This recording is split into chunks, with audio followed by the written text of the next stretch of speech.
all the time. The questions are la, la, la, la, la.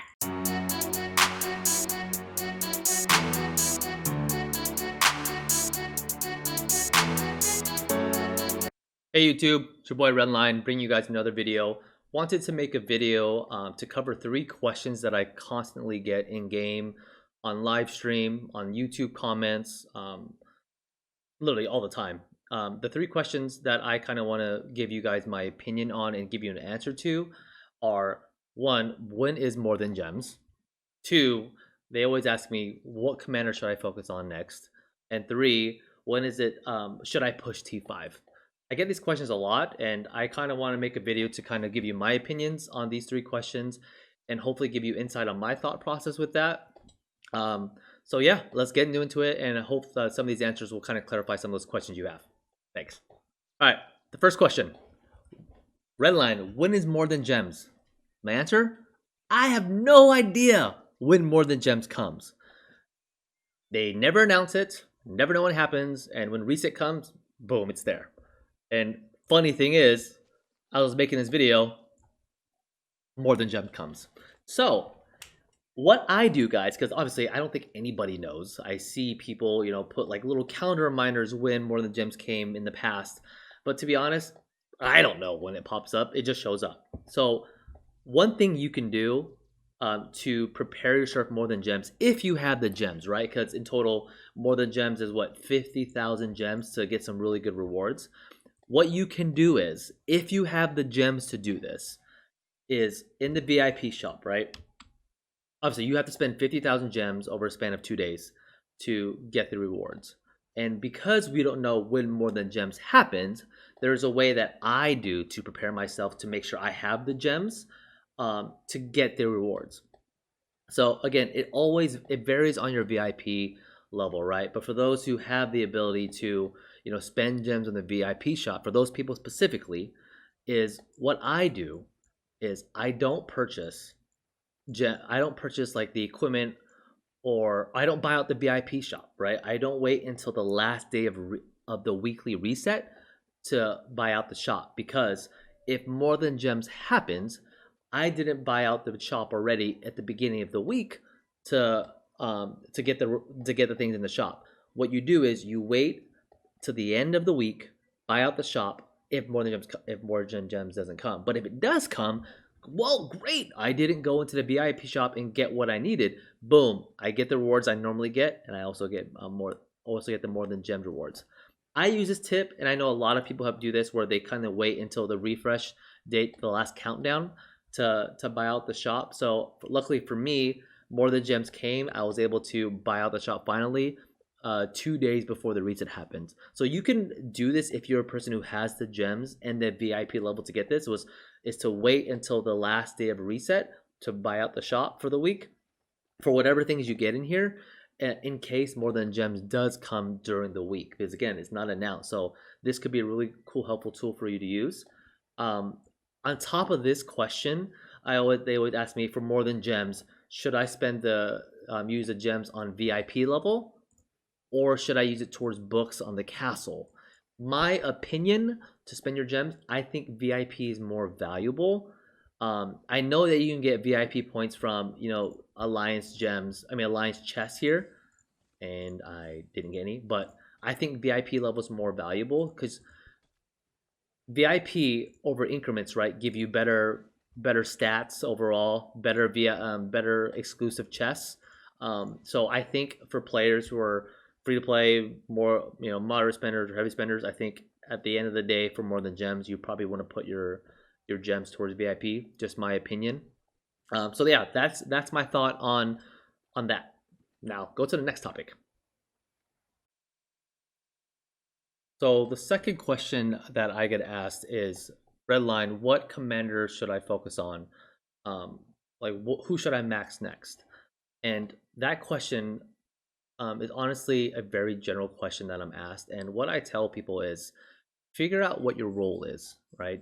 You figure out what you like to do. Do you like to rally? Do you like to open field? Do you like to garrison? Majority of players can do all 3. Sometimes not even 2, right? But You really have to take that into account when trying to determine which commanders you need to focus on next. To give you kind of context and from my experience, when I first started the game, I wanted every legendary commander, right? But that took a lot of investment, it took a lot of time. And after time, the amount of commanders that came out was just too much for me to really keep up with that. So I really had to make the decision for myself, what did I want to focus on? And for me, I really enjoyed rallying during the Arc of Osiris, during KVK, etc. I like to be the guy who led rallies, and I also really enjoyed open fielding. So with that in mind, I was like, okay, because I like to rally and because I like to open field, I'm only going to invest my sculptures and my time into commanders that can do both. So I got Attila Takeda, I got Edward YSG, I got commanders that can open field as well as rally, so it can complement what I really enjoy. Like if you go through my commander list, again in the very beginning, I was just trying to get everybody. I got Richard, I got Martel, I got Hannibal. Don't get Hannibal unless they update it, of course. But a lot of my commanders are really more focused to open fielding now and in rallying because that's what I really enjoy. I did get Wu in the very beginning, but now I'm like, okay, was that really worth 690 sculptures? But a lot of like the commanders, like Garrett's commanders, I don't even have Constantine, and I do want him, but it's not my focus. Artemisia, I didn't get. YSS, I didn't get. Tamiris, I just never got it. YSS and Theo, I never got them because I'm not a garrison person, right? So I'm gonna let the people who are garrison leaders be garrison leaders, and I'm gonna stick to what I like, which is rallying, and that's why I got the specific commanders. You also have to take into account when you are leading rallies, you need to have the best tech, right? The best tech that you can provide, which is maxing all the technology for military to make sure you get the best rally for your kingdom. You have enough troops because you don't get a lot of deads when you're rallying. So can you be that person to supply the troops as well as the equipment you need to really take into consideration? Being a rally lead can take a lot of investment as well as time to get you to the place where you can be a really good rally lead. Same thing for garrison commanders. You need the best tech. You need to have the best equipment that you can get, as well as the amount of troops that you're willing to have die. Take those things into consideration. If you want to be a guy who just open fields and maybe you're still working to get your technology up there and still work your commanders, a person who can support the field as well as filling rallies and filling flags is just as important as a rally lead and a garrison leader. So when you ask that question, what commander red line or what commander to your friends or people in the kingdom should I focus on? Figure out what your role is first, and then work to meeting that goal before you invest. Because gold heads are very hard to come by, even by spinning wheels. VIP 14 now, right, with 3 heads. Those sculptures you have are very valuable, so you really have to make sure you put them in place that you can use them long term. And for me, in my example, the commanders I put in are for open fielding and rallying, and I hope that my investment will go long term over several months, to where I can definitely utilize commanders for a long period of time. So that's my thought process on when people ask me what commanders you focus on first.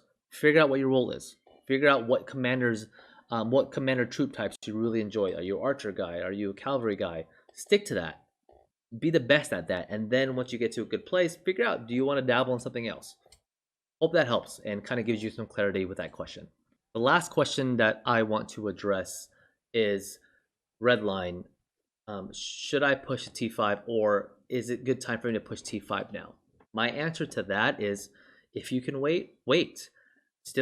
I still think and I recommend that you push your tech max, like combined arms 10, encampment 10, get everything here, whatever your focus is, or if you want to do all of them, max them out. But at the end of the day, to me, T5 are great, but they're expensive to heal, expensive to train, and a lot of speed ups to invest in them. I believe that a T4 player with max tech is just as good as a player that's T5. At the end of the day, if a T4 player is fighting a T5 player in the open field, T5 player may win. And again, you also have to consider equipment into this and commanders, right? But the amount of RSS for a T5 player to heal in comparison to a T4 player here heal is nothing. But one thing I do want to tell you guys, and I hope this kind of gives you an idea of when to push T5, is a lot of people, they push T5 just to get T5, right? But I really think it's really important for you to optimize when you push your training, upgrading your buildings, and pushing the T5 tech, is to really map out events to coincide with upgrading your T5 or upgrading your buildings. Because when you upgrade, your T5, you get 485,000 power, right? Why don't you wait and plan out when a mighty governor is coming up that you really want this commander for, or a power event is about to happen, or any other kingdom-wide event or continent event that's happening, where you can be patient, hold your speed ups, hoard your resources, and then when it's the right time to double max your value of pushing the T5 and getting other rewards, you should definitely do that. And to give you an example, okay, right now Mighty Governor's happening for us here in 401, but if I'm a player that's about to be T5 or working towards T5, I'm not going to rush it. I'm going to wait till a power event happens, which is stage 4 of this event, and just go ham. Instead of me pushing for that T5, I'm going to place high on the rankings here as a person who's working to get to T5 and try to get as many sculptures as I can, because I was patient enough to time out when I'm going to push T5 or when a power event's happening and double up my rewards. That's my advice to you guys when you're pushing for T5 or pushing to upgrade all your buildings, is to wait for a good event to happen later down the week or in 2 weeks or whatever the event calendar is, and then push that power to double up your rewards to really maximize your efficiency on getting the best rewards you can and still meeting the same result you want, which is T5 or upgrading your power. All right, guys, so those are the 3 questions that I constantly get, and I just wanted to give you guys my opinion and provide some guidance on what I would do and what my recommendations are. I hope that helps in clarifying some of your questions. Feel free to PM me in game, find me on Discord. I'm always open to hearing people's thoughts, their comments, and have a discussion about about the game in general. The community has been great ever since I've been streaming on Twitch and on YouTube. I met a lot of great people and developed really good relationships within Rise of Kingdoms, and I hope to continue doing that. I appreciate all the love, I appreciate all the support, and I hope to continue making videos for you guys. You guys have a great weekend, have a good day, take it easy, thanks.